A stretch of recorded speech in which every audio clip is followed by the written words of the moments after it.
What is going on, guys? My name is Orcarbos. Welcome to another video. Now today we are playing Bretonnia once again, and we are taking on Lizardman. Now let's dive straight onto Lizardman's army. This is like a typical Lizardman box army, and that is very damn good against Bretonnia for sure. So it consists of the front line of alternating line of temple guards and red crest skinks. So basically 3 temple guards, one of them are the Star Chamber Guardians. These guys are so good against Bretonnia because they actually do magic attack, and most Bretonnia elite knights has some 25 or maybe 20-ish physical resistance from Blessing of the Lady, and this just completely negates that. And just looking at the leadership, 113, that's just insane, like for a temple guard unit. Now these guys, the red crested skinks, are actually quite good in this matchup because they trade down pretty damn well. They can kill through, like they can just chop through maybe manharms and peasant mobs in no time.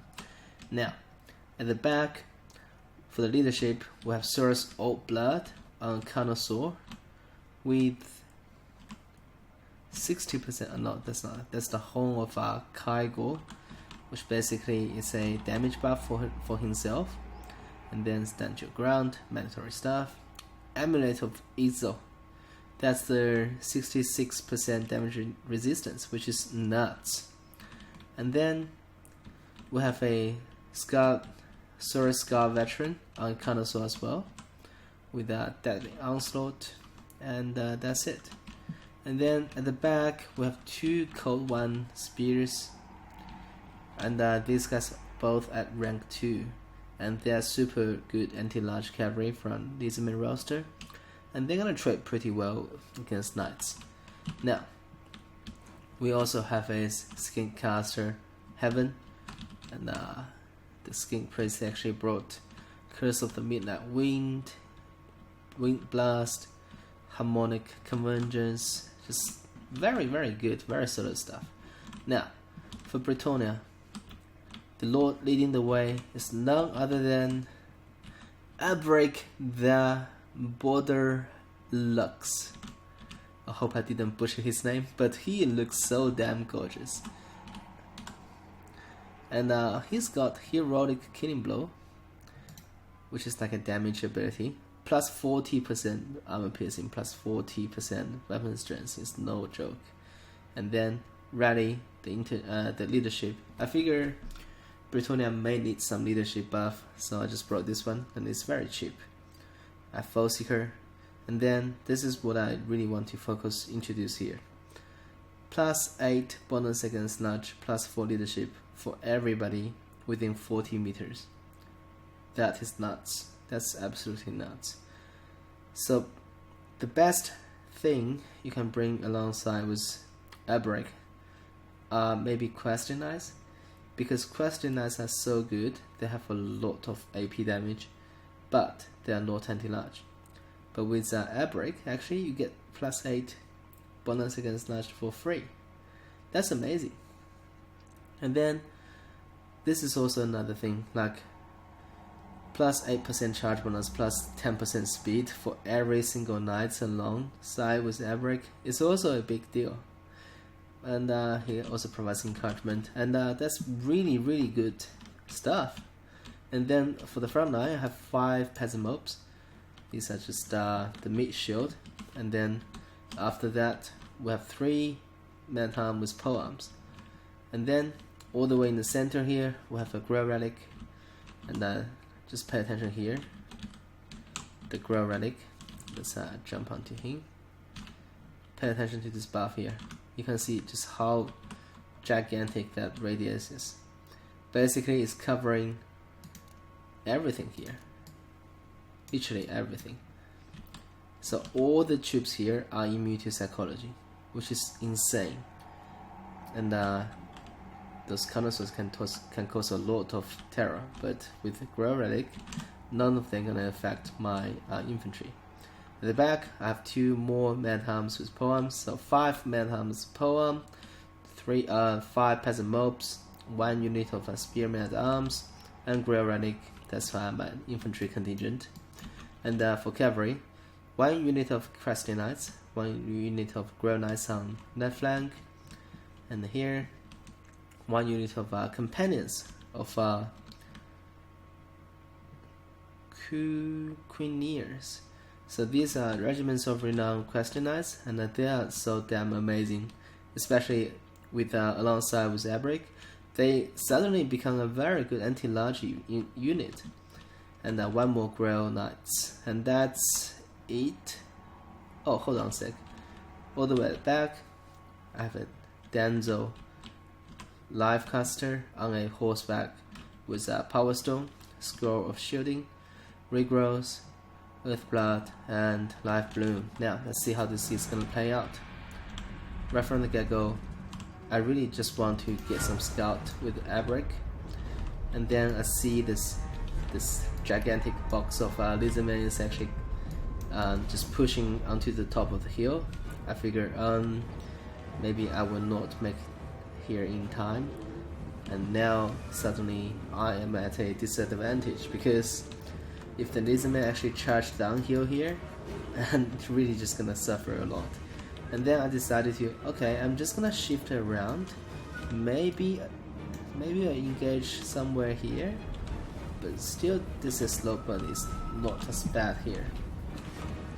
So this player is actually very experienced, is firmly taking the high ground here with his infantry, and he's about to just charge downhill. All the way at the back, Crested Knights and Grail Knights are just looking for an opportunity to dive at the back of this box here, and at the front, there's just like a stare down between Bretonnia, and then those Red Crest Skinks are actually about to charge into those peasant mobs. There we go, they're going to do a lot of damage onto my infantry. And here the Temple Guards actually charged in as well. I actually, hold on a sec. So, these units of Red Crested Skinks actually got a charge off onto my peasant mobs as well. And because I'm fighting uphill, which means I'm losing a lot of stats, and all of these are just gonna die eventually. And then I actually land Albrecht, and currently there's a big ass fat curse of Midnight Wind casted onto him, so he is in no shape to fight. I pop Foe Seeker and just quickly get back onto the air.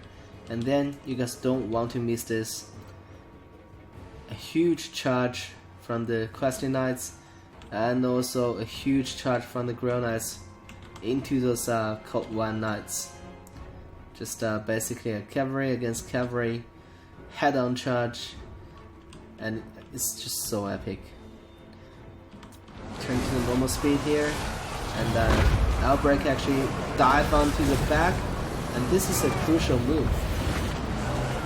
Because here, because of Albrecht, everybody here is actually gaining a lot of anti-large. But however, right now, the Curse of Midnight Wind actually did affect my stats, which is kinda inevitable. But also I cast the Earthblood upgraded version, and also I popped everything on Albrecht. And then let's just see. I think theoretically my elite knights are gonna become on top against those Code 1 Spears Riders, and but with those 2 Carnosos coming, I'm just this is just a dicey situation here.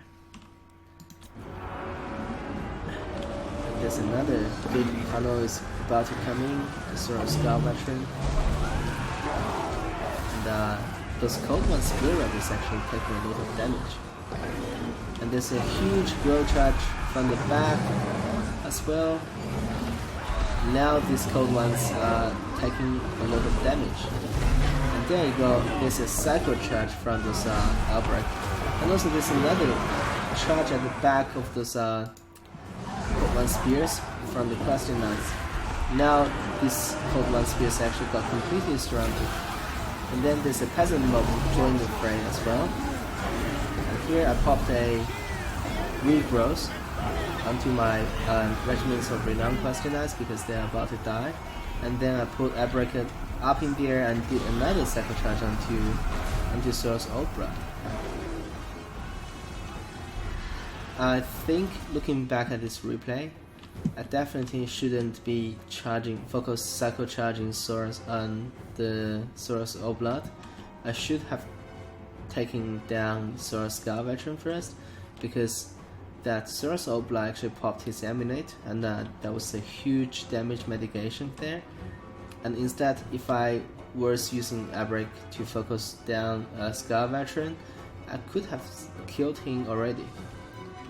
And for the front line here, it's just absolutely all Lizardman. Like, all the Lizardman elite infantry just chopping through my man-at-arms with polearms, and already routed several peasant mobs. It's just not looking so well. Here, Soros Oblast actually is having a world of trouble fighting all these elite knights, but the Scar Veteran actually managed to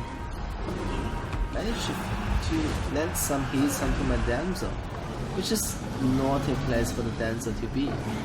She needs to be put out of here immediately. But those temple guards are actually kind of engaging her, and she's just gonna get killed off straight away. And then there's a Warhammer charge from those knights right on top of these 2 Carnosaurs. Amazing stuff. And then there's another drone charge into the fray, sending some legions high. And this is just amazing. And then there's another charge from the back into those lizards, and peasant mobs are coming as well. Growls everywhere. And then I put growls outside, and that's the Carnosaur just got killed right there. And lizards actually got surrounded. But the Soros Scar Veteran still just fighting strong. Incoming Outbreak, straight dive onto him, and now we have an epic showdown between Outbreak and the Soros King Veteran. Soros Warrior. And there's some epic charge from those peasant mobs onto the temple guards. And there's a grow charge once again. Just amazing. Like, I always love to watch the Growners just charge into the infantry, and then they need to get pulled out again. And Abracad actually missed a charge. And the skinks are kind of routing. And Abracad still just giving this Carnosaur a chase with the support of a few men-at-arms with spears. And the Bretonnia Knights are about to get another charge off, I believe. I'm not too sure. I think these Knights are giving this Carnosaur a chase. There you go. Now this companion is gonna escort him outside the map. And here, these Question Knights, these Growners are just looking for an opportunity to dive into this main engagement here. And here, Abracad is actually fighting off this Skink Caster of Heaven, and right now I believe he actually got routed as well. There you go. And there's another charge directly onto the back of those temple guards alongside with Abracad. Those temple guards are just having a hard time. And that's it. That's the game. Now, I think I definitely got a really favorable matchups very early into the game. Actually, I managed to kill off those 2 Code 1 Spear Riders straight away. And I got the Soros Old Blood popped his Emanate, and also I got him pretty low. And I also killed him straight away just minutes after.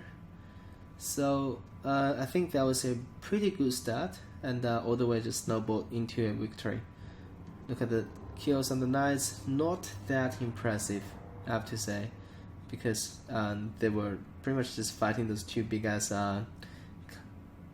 Carnosaurs, and those Carnosaurs actually did a lot of damage onto them. Outbreak is a beast. Outbreak actually has a lot of anti-large, and he provides a lot of anti-large, which is amazing. And look at the kills on the red crested skinks and also the temple guards. They are just really performing. They're always gonna perform against Bretonnia, no matter what. And I fought a lot of this matchup on the other side. As Lizardman, your infantry is gonna really do work against Bretonnia. And yeah, that's it about this battle. I hope you guys enjoy the casting, and for now, Oracleballs signing off.